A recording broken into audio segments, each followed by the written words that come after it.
Hi and welcome to our video blog. This is Ash and with me after 2 days we have our dude Mr. Jude. Hi Jude. Hi. How are you? Fine. Where were you 2 days? Holiday. How was your holiday? Good. And by the way, did you miss me? Yeah, missed you, missed the show. Well, missed the cameraman. Alright, well our viewers also have missed you. We got some comments saying that where's the dude, Mr. Jude. Okay. So I said he'll be back very soon. Thank you for your comments. Alright, so shall we start off? Yep, let me shoot with Neptune Marine. Neptune Marine Services Limited has announced that it has successfully secured a range of new projects, both in Australia and international markets. It's valued at approximately $25 million. All scheduled for completion in the first half of the financial year 2010. The projects include a Nepsis repair project for a new customer operating in the North Sea. The next one is fabrication work in the company's Aberdeen workshop for an offshore project in Brazil, a range of diving and repair projects for several oil and gas projects in the Western Australia, Northern Territory, a 1-year extension of a master service agreement for diving and repair works for an existing customer, free span rectification and grouting services in Iran and Australia. That's it. Alright. The next update is Van Wood has been awarded the contract for the engineering, procurement and construction of the first part of the Wellbin Wind offshore wind farm project. It says that the wind farm will be constructed on the Blight Bank, 46 km off the coast of Zeeburg, Belgium. The developer and client is Belwind, and a number of Dutch and Belgian investment companies are shareholders in Belwind. The contract value amounts to some 280 million and is Van Wood's largest award this year.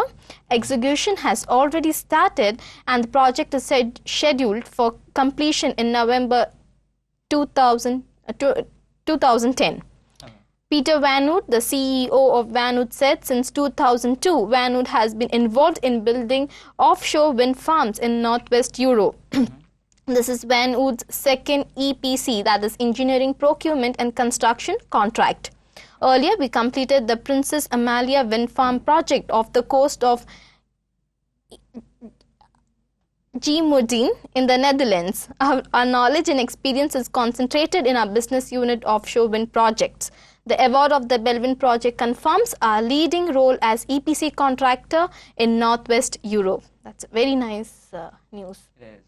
Yeah. I have some news from Argentina. Nacion Fidimicos SA has contracted Royal Boscalis Westminster and Allseas Group to construct a 38-kilometer gas pipeline through the Straits of Magellan in South Argentina. The pipeline is said to be 24 inches in diameter and is due for completion by the end of this year.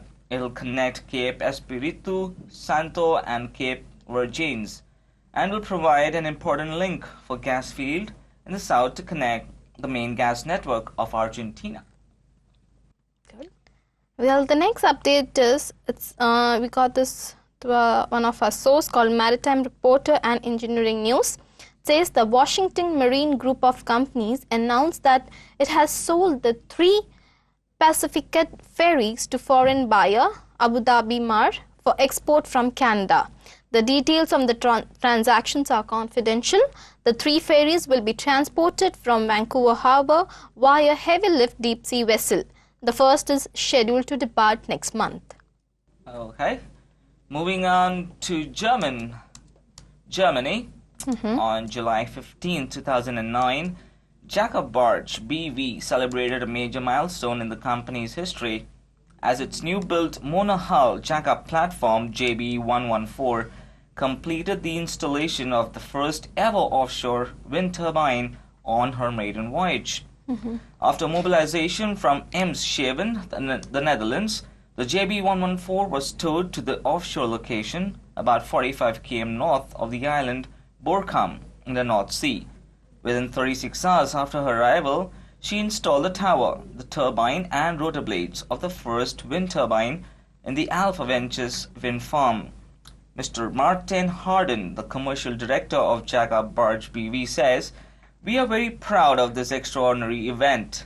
Ronald Shuking, the managing director of Jacob Barge BV, enthusiastically adds, "The installation could not have gone any better. This project once again proves that our Jacob platforms are extremely sustainable and suitable for utilization in the offshore wind turbine construction industry." All right. The next update is New York solar power assisted vessel makes US call. It says that New York's 60,213 GT solar power assisted car carrier vessel Auriga Leader arrived at Long Beach Port in California for the first time For the first time, month of July. It says the vessel, which is capable of transporting 6,200 cars, was jointly developed by New York and Nippon Oil Corporation, and its construction completed on December 19, 2008. This is the first call for Auriga Leader to visit the port, and it was welcomed by Long Beach Port Authority members and related parties. Okay, I have some news from Germany and its neighborhood. One of the Jumbo Offshore's heavy lift and installation vessels, the DP2 ship Jumbo Javelin, is preparing to deliver installation services for offshore and wind farms. It will be able to ship and install the transition pieces, also known as TPs, for wind turbines. The vessel will be able to carry 9 TPs at a time, each with a weight of approximately 285 tons. All the TPs can be stored vertically in the hold of the vessel and transported to the offshore location site. There, the Jumbo Javelin positions itself on TP next to the monopile of the wind turbine foundation to lift the TP from the hold onto the monopile and to adjust to required horizontal level. The level TP is then fixed to the monopile by pumping out grout in the annulus between the pile and the transition piece. All right. You have one more update. It says that Royal Dutch Shell's second quarter 2009 earnings on a current cost of supplies, that is CCS basis, were US $2.3 billion compared to US $7.9 billion a year ago. Basic CCS earnings per share decreased by 70% versus the same quarter a year ago. Okay. This is regarding an offshore construction industry. It's a school that has launched a special training program. Mid-June Business School, TS Nimbus Tilburg, launched an education program called International Contracting. This program focuses on organizations operating in the offshore and construction industry. These organizations work in an environment where contracts play an essential role, defining mutual rights and duties between parties involved as well as benefits to the gain from the collaboration. All right, that's all we have here all the updates that we have here today. Okay. Thank you for joining us. Be sure you be with us tomorrow, same time, same place. And keep watching our blog.